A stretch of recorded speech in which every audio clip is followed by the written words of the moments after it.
Ninth class आपका first chapter मैंने complete करवा दिया। अब आपका सेकंड चैप्टर चलेगा। सेकंड चैप्टर आपका है पॉलिनोमियल्स। सबसे पहले तो मैं आपको बता दूं पॉलिनोमियल्स होता क्या है। देखिए, पॉलिनोमियल्स कोई भी अलजेब्रिक एक्सप्रेशंस होती है जिसमें नंबर्स होते हैं या वेरिएबल्स होते हैं। वेरिएबल्स ए से लेकर जेड तक जो होते हैं ये वेरिएबल्स कहलाते हैं। नंबर 1 2 3 4 ये नंबर्स कहलाते हैं। जैसे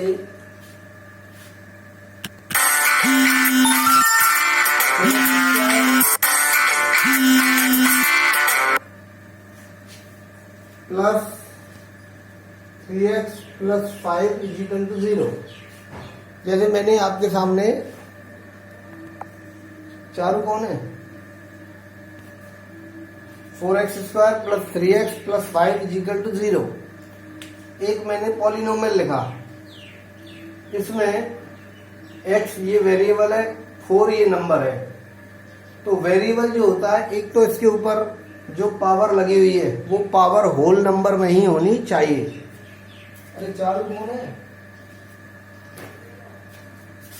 x के ऊपर जो पावर है वो होल नंबर में ही होनी चाहिए।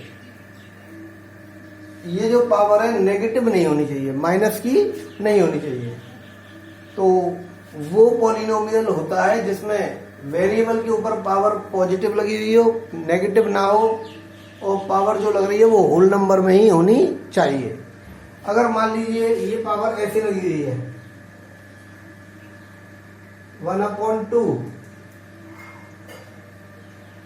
तो ये पॉलिनोमियल नहीं है। या मान लीजिए माइनस की पावर लगी हुई है ऐसे, तो भी ये पॉलिनोमियल नहीं है। तो पॉलिनोमियल आगे क्या होता है? पॉलिनोमियल कोई भी अलजेब्रिक एक्सप्रेशन जिसमें वेरिएबल के ऊपर कोई नेगेटिव पावर नहीं होनी चाहिए। अगर पावर लगी हुई है तो वो होल नंबर में ही होनी चाहिए। इसके बाद पॉलिनोमियल के बारे में कुछ जानकारी दे दूं मैं। जैसे लीनियर पॉलिनोमियल,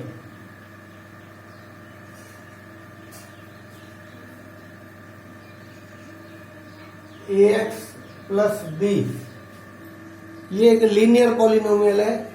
इसमें x के ऊपर बड़ी से बड़ी पावर 1 लग रही है। जिसमें बड़ी से बड़ी पावर 1 हो वो लीनियर पॉलिनोमियल कहलाता है।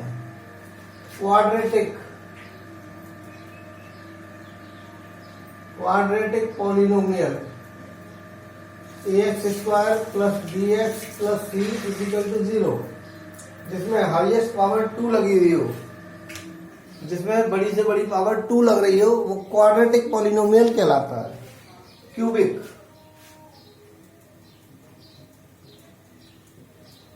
ax cube plus bx square plus cx plus d, जिसमें बड़ी से बड़ी पावर क्यूब लग रही हो वो क्यूबिक कहलाता है।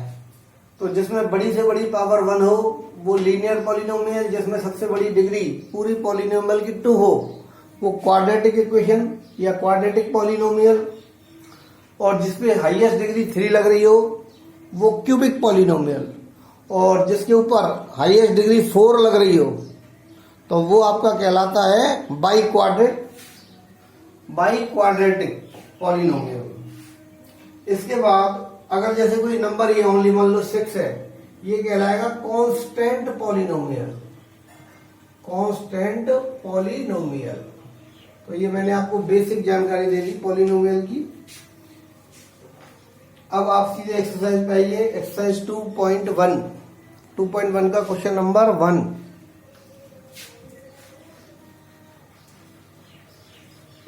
के क्वेश्चन नंबर 1 में वो आपसे पूछ रहा है which of the following expressions, कौन कौन सी एक्सप्रेशंस ऐसी हैं जो पॉलिनोमियल हैं 1 वेरिएबल का, और कौन सी नहीं है। जैसे पहला है 4x square minus 3x plus 7। तो ये तो यस है, क्योंकि आप देख सकते हो उसमें एक ही वेरिएबल आ रहा है x। तो 1 वेरिएबल का पॉलिनोमियल पूछा उसने, तो एक ही वेरिएबल इसमें x आ रहा है, इसलिए है। दूसरा y² और √2। तो आप देख सकते हो उसमें एक ही पॉलिनोमियल आ रहा है y, केवल y आ रहा है, तो ये भी वन वेरिएबल का पॉलिनोमियल है। तीसरा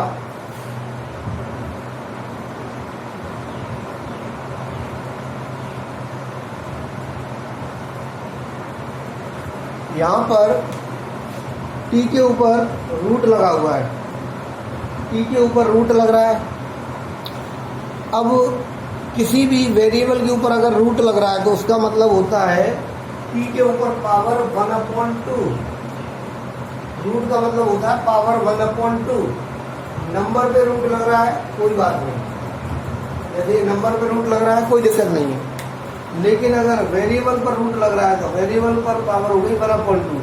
और मैंने बताया था वेरिएबल पर पावर जो होती है वो होल नंबर में ही होनी चाहिए, वो पावर आपकी जो है फ्रैक्शन में नहीं होनी चाहिए। तो यहाँ 1/2 फ्रैक्शन में आ गई है, इसलिए ये पॉलिनोमियल नहीं है।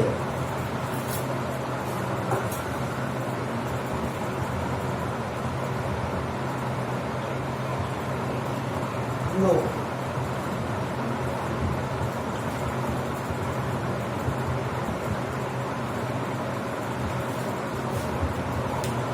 नीचे जो y है अगर मैं इसे ऊपर लेकर जाऊं, y के ऊपर कोई पावर नहीं है तो 1 तो पावर है ही है। जब ये ऊपर जाएगा तो उसकी जो 1 पावर है वो माइनस की होगी जाएगी -1। तो मैंने बताया था कि अगर किसी वेरिएबल के ऊपर नेगेटिव पावर आ गई तो फिर वो पॉलिनोमियल नहीं होता है। तो यहाँ नेगेटिव पावर आ गई इसलिए ये पॉलिनोमियल नहीं है। आगे देखिए,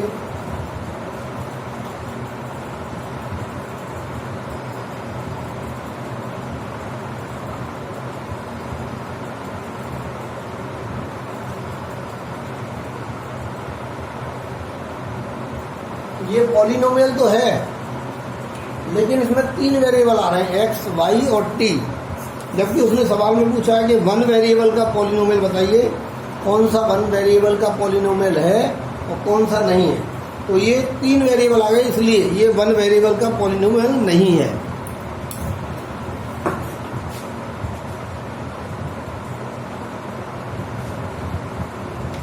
ये पहला सवाल आपका कंप्लीट हो गया। अब देखिए क्वेश्चन नंबर 2।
वो आपसे ये कह रहा है कि x² के कोफिशिएंट बताइए।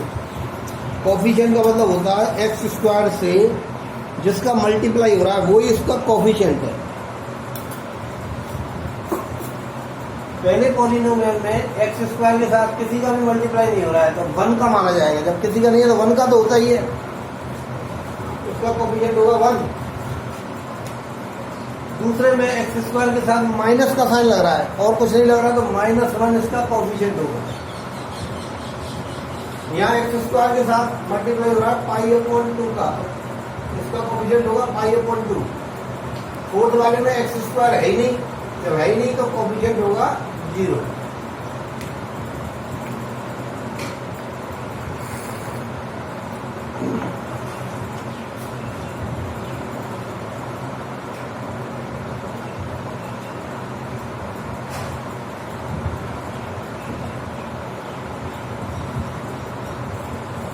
तीसरे में वो कह रहा है एक एग्जांपल दीजिए बाइनोमियल का।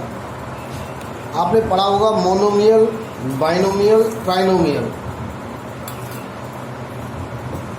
मोनोमियल जिसमें एक टर्म होती है, बाइनोमियल जिसमें 2 टर्म होती हैं, और ट्राइनोमियल जिसमें 3 टर्म होती हैं।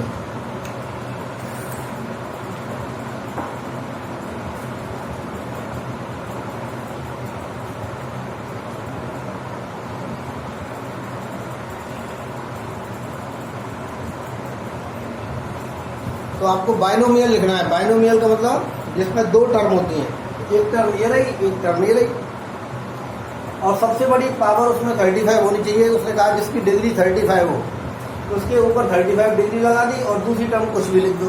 तो उसके तो दुनिया भर के एग्जाम्पल हो सकते हैं, इनफाइनेटली कुछ भी लिख सकते हैं आप, कुछ भी लिखते जाओ। तो इसके बहुत सारे एग्जाम्पल होते हैं, आपको एक ही लिखना है, तो ये एक एग्जाम्पल हो गया। एक लिखना मोनोमियल। मोनोमियल होता है जिसमें एक ही टर्म होती है। वो कह रहा है मोनोमियल लिखिए जिसकी डिग्री 100 हो। कुछ भी लिख दीजिए, x के ऊपर 100, इसका एग्जाम्पल हो गया। या और भी लिख सकते हो 2x के ऊपर 100 या 3x के ऊपर 100, कोई भी एग्जाम्पल आप लिख सकते हो। तो इस तरह से ये आपका मोनोमियल हो गया। फिर अगले क्वेश्चन में है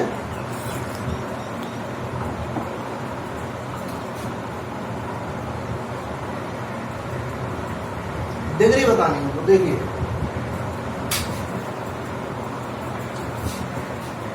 डिग्री होती है किसी भी पॉलिनोमियल की सबसे बड़ी पावर जो है वो उसकी डिग्री कहलाती है।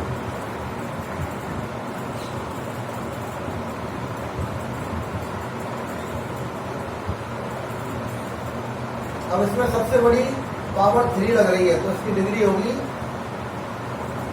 3। इसमें सबसे बड़ी पावर 2 है, तो डिग्री होगी 2।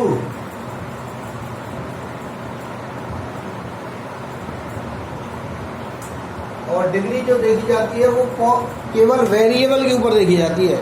ए से लेकर जेड तक जो वेरिएबल होते हैं इनके ऊपर, नंबर के ऊपर नहीं देखी जाती। यहाँ वेरिएबल टी है, तो इसके ऊपर कोई पावर नहीं है, तो 1, तो इसकी डिग्री होगी 1। अगला है 3, इसमें वेरिएबल ही नहीं है। जब वेरिएबल नहीं है तो डिग्री कहाँ देखेंगे, कहीं नहीं, इसकी डिग्री होगी 0। तो डिग्री देखी जाती है वेरिएबल के ऊपर।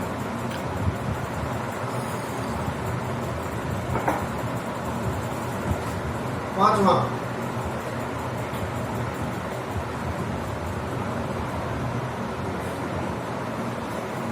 पांचवें सवाल में आपसे कहा गया है कि बताइए पॉलिनोमियल जो है वो कैसा है,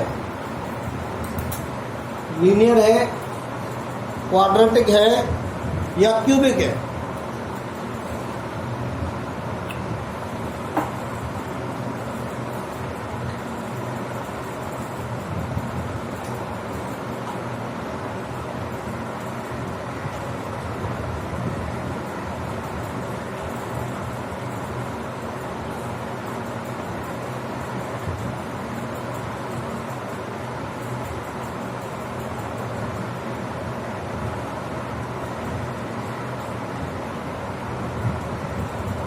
ये कुछ सवाल है। यहाँ सबसे बड़ी पावर 2 है, क्वाड्रेटिक, इसका आंसर हो जाए क्वाड्रेटिक पॉलिनोमियल। सबसे बड़ी डिग्री 3 है, क्यूबिक पॉलिनोमियल। सबसे बड़ी पावर जो है, डिग्री जो है इसकी पूरे पॉलिनोमियल की 2 है, क्वाड्रेटिक। ये आपकी सबसे बड़ी, इसकी डिग्री 1 है, लीनियर। इसकी भी डिग्री 1 है, लीनियर। इस पे स्क्वायर लग रहा है, क्वाड्रेटिक। इस पे क्यूब लग रहा है, क्यूबिक। तो जिस पे कोई डिग्री नहीं है, यानी 1 डिग्री है जिसकी, वो है लीनियर। जिस पे पावर 2 लगी हुई है वो है आपका क्वाड्रेटिक, और जिस पे पावर 3 लग रही है वो है क्यूबिक। इस तरह से ये आपकी 2.1 कंप्लीट हो गई। अब 2.2 चलेगी आपकी। 2.2 में जीरोज ऑफ पॉलिनोमियल। हम पॉलिनोमियल के जीरोज निकालना सीखेंगे। कोई भी पॉलिनोमियल के कितने जीरो निकलेंगे ये डिपेंड करता है उसकी डिग्री पर। जिसकी डिग्री 1 होती है उसमें 1 जीरो निकलता है, जिसकी डिग्री 2 होती है, जैसे क्वाड्रेटिक है तो उसके 2 जीरोज निकलेंगे, किसी की डिग्री 3 है तो उसके 3 जीरोज निकलते हैं। देखिए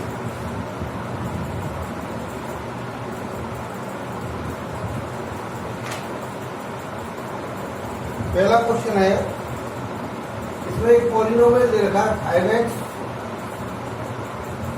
माइनस 4x स्क्वायर प्लस 3, और इसमें पहला सवाल है x बराबर 0, दूसरा है x बराबर -1, तीसरा है x बराबर 2। तो वो ये कह रहा है इस पॉलिनोमियल का वैल्यू निकालिए। तो देखिए पुट x बराबर 0 इन ये जो आपका पॉलिनोमियल है 5x square, sorry 5x minus 4x square plus 3, पहला सवाल है। तो x की जगह पर यहाँ 0 पुट कीजिए। चलिए तो x की जगह पर 0 पुट कर दो, तो 0 का 5 से होगा 0, 0 का स्क्वायर 0, 0 का 4 से होगा 0 प्लस 3, तो आंसर आ गया 3। अब इसका सेकंड करना है, जैसे तो x की जगह -1 कीजिए, पुट x बराबर -1, तो सवाल उतार लो 5x minus 4x square plus 3, जहाँ जहाँ x आ रहा है वहाँ -1 पुट कर दीजिए।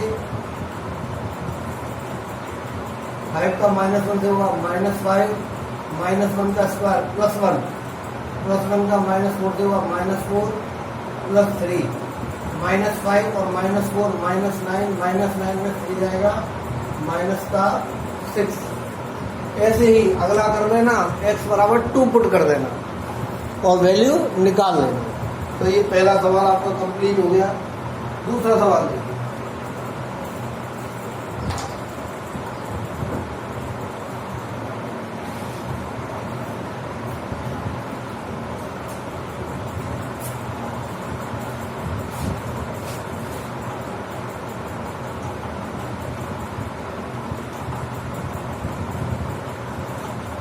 Find P0, P1, P2। इसमें 4 सवाल दे रखे, चारों में आपको 3 आंसर निकालने हैं। P0 भी निकालना है, P1 भी निकालना है और P2 भी निकालना है। यानी चारों क्वेश्चंस के 3 सॉल्यूशन करने हैं आपको, P0, P1 और P2। जैसे इसका पहला है,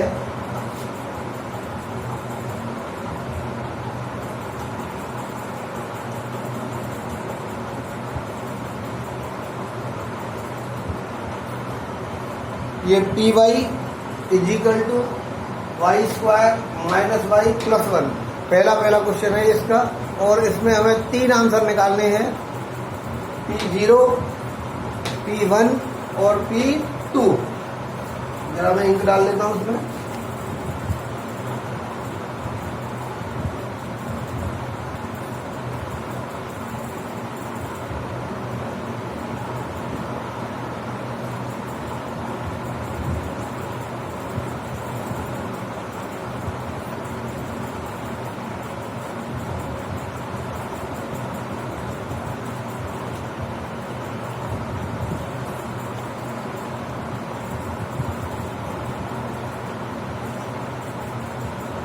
चलिए सबसे पहले हम P0 निकालते हैं, जहाँ जहाँ x आ रहा है वहाँ 0 लगाते हैं। 0 का स्क्वायर y की जगह 0 प्लस 1, 0 ये तो 0 हो जाएंगे, यानी आंसर आ गया 1। फिर P1 निकालते हैं, जहाँ जहाँ आपका y आ रहा है वहाँ 1 लगाओ। ये -1 प्लस 1 कैंसिल हो गया, 1 का स्क्वायर 1। फिर 2 लगाइए,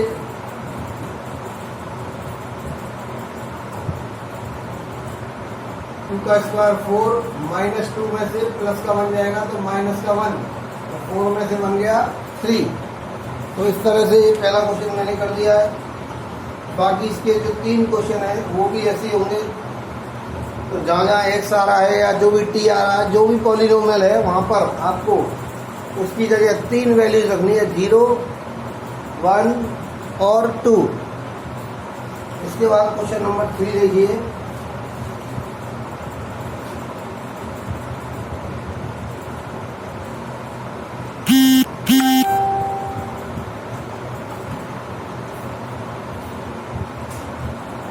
क्वेश्चन नंबर 3 में वो आपसे ये कह रहा है कि वेरीफाई कीजिए whether the following are zeros of the polynomial indicated against them. Polynomial के सामने जो नंबर दे रखे हैं वो उसके जीरोज हैं या नहीं है, आपको चेक करना है। तो जैसे पहला क्वेश्चन है,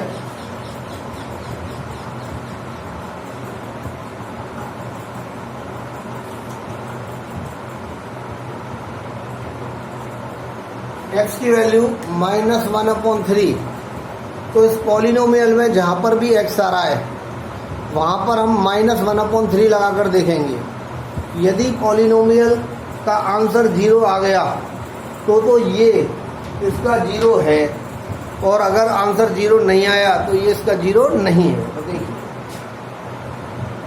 x पे लगा दो 1/3 प्लस 1 प्लस है माइनस है, अच्छा -1/3 है, -1/3 से 3 कट गया, -1 + 1 क्या होता है 0। तो इसका मतलब ये इसका 0 है, यानी x बराबर -1/3 इज अ 0 ऑफ px। तो ये इस px का 0 है। और देखिए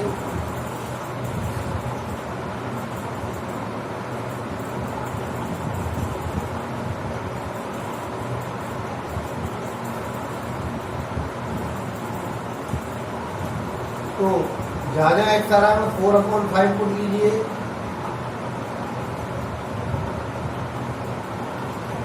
और पाई की वैल्यू लगा दी मैंने 22/7।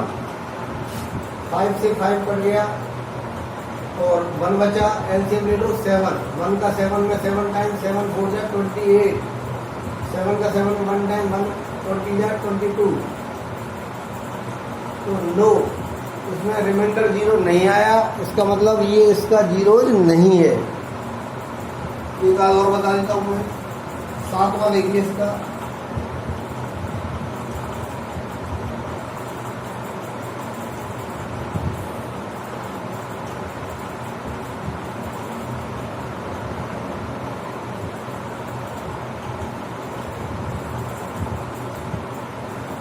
इसमें 2 जीरोज दे रखे हैं, हमें चेक करना है ये इसके जीरोज है या नहीं है। तो पहले मैं माइनस का 1/√3 पुट करता हूँ।